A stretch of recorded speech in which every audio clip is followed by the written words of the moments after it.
And back. God damn, it's been a long time, hasn't it? I know. And look, I'm sorry about being away for so long. I know I did say, like at the time, I was like, oh yeah, I'll be able to manage, like, uploading things and still working on the campaign. I'll find a way. And yeah, that did not happen. So I do apologize for that, but you do have to realize how demanding upon my time, like personal time. I essentially lived and breathed that campaign for about 10 weeks straight. So yeah, there really wasn't the time to do anything besides just like surviving and work, because I was still working full time pretty much essentially the whole time. The week before the election, actually the last week, I took a whole week off just to campaign, which was needed because it just, it needed to be that way. It needed to be on call 24/7 because there's a lot that goes into a campaign, and luckily, thankfully, the Labor, Warren Kirby and the Labor team in Riverstone we were successful in the state election on March 25th. We won, and that was awesome. And then not just that, so that's a huge win in its own right, but then we also won government. There's all this talk about it's a minority government, but that doesn't matter. The significance of after 12 years finally regaining office and regaining government is a huge thing, which, many in the mainstream media just go, oh, well, they didn't get majority government, was it really a win? And the answer is yes, it is, but, whatever, go fuck yourselves. We put in the work, whereas the Liberals were Johnny-come-lately, happy-go-lucky campaigning, and they got exactly what they deserve. So, see you later. Bye.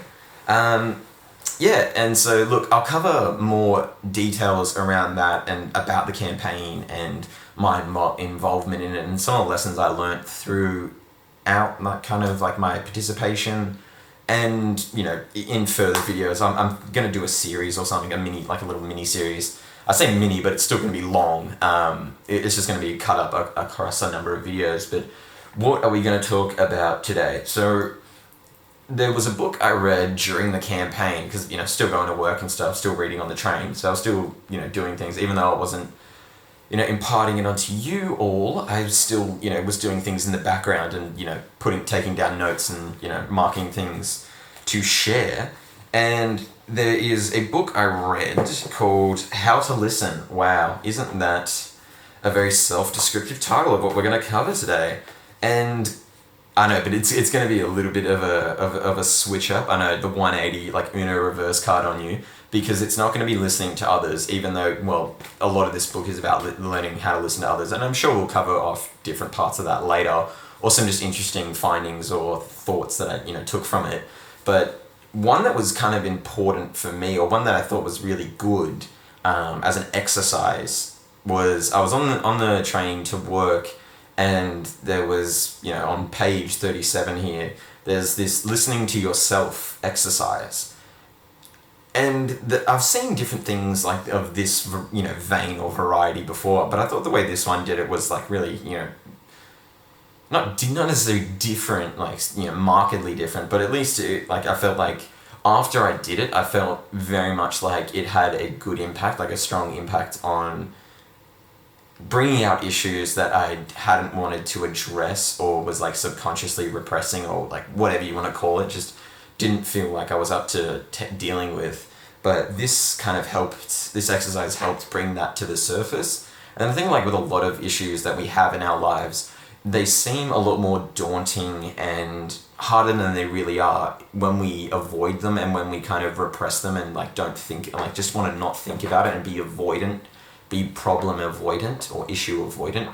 It makes the whole issue a lot more difficult, because I think it's because you haven't defined it, you haven't properly come to know the issue, and because you haven't done that, it becomes an unknown. The features and traits of that issue are truly, aren't fully known to you, so it becomes difficult to act upon them, because you essentially don't have a mapped out terrain, and when you're going for a trip or anything, you need a map that kind of makes sense, and when you don't have that, you're kind of just going to be going off in whatever direction, and you're probably going to be unlikely to want to make that voyage and that journey. So let's go through the exercise, and I'm just going to dictate from the book. So it says, read instructions 1 to 5 completely before you commence. So I'll go through number 1 by 1 to 5. So number 1, for the next 3 minutes, focus your eyes on a blank space, a wall, some paper, but not a screen. If you can close your eyes during this exercise, even better. Now number 2, step 2, notice your breathing. Is it fast? Is it slow? Is it light? Heavy? Kind of answer that question for yourself. Number 3, bring your attention to yourself and ask yourself this question.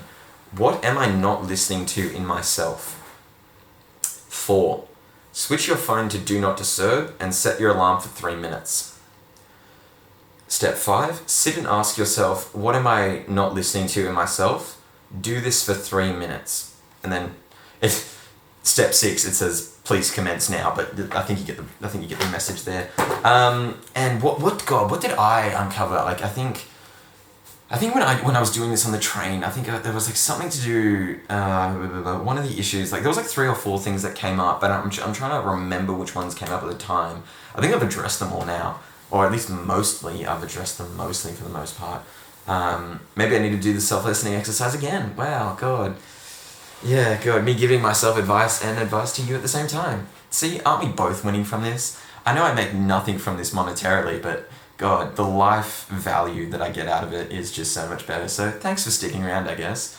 I think it was to do with my taxes. I think it was like, I needed to put in my tax return from like, because I've got to do that by June 30 or something, and like I'd kind of forgotten to do it, and I was like, oh yeah, I need to get in contact with my accountant to kind of like figure out the details and, you know, start getting that ball rolling, because there was something in December, like he had messaged me being like, oh yeah, you know, just FYI, like let's at some point get this going, and I'm like, yeah, but I was really busy at the time, or well, seemingly busy. It felt busy at the time, and so I didn't do anything, and then, you know, fast forward a month and a half. Then we're in February, March, and I'm like, oh man, I need to do that. But then the campaign was starting up, so doing that listening exercise is really useful in the sense that, you know, it reminded me of something that I needed to get done. So then right then and there, if I believe correctly, I'd have to check my like text message transcripts, but I think I messaged him, the accountant, being like, oh yeah, actually, you know, what do you need from me? Like, you know, to get this going, and, you know, we kind of have been going from there. I still haven't fully finished that one. I've got to meet with him to just kind of finish off the final details and stuff like that and wrap it all up. But, you know, it's one of those things that, you know, unless you're aware of it, you won't really be paying attention until, like, you know, all of a sudden you've got a deadline, and then it bites you in the ass because, you know, your life is probably already as busy as hell on its own, and then if you have these issues kind of floating around in the background of your subconscious, you know, those are just randomizers that really kind of can throw a spanner in the works for a lot of what you're doing in your life or trying to do. And I think, you know, being aware of things and trying to make yourself as aware as possible in regards to, you know, I think the wider world, and also, and in many respects, truly yourself, is kind of how you deal with it. It is kind of like knowing is half of the battle won, but yeah, you know, food for thought, right? So look, the routine upload should start coming back now. It should just be standard release times of Friday and Saturday. I know this one's coming out on Sunday, forgive me. You know, you've already waited 2 months. What's one more day, right? Well, that was my thinking, at least. And yeah, so it should go back to normal. Everything should be fine.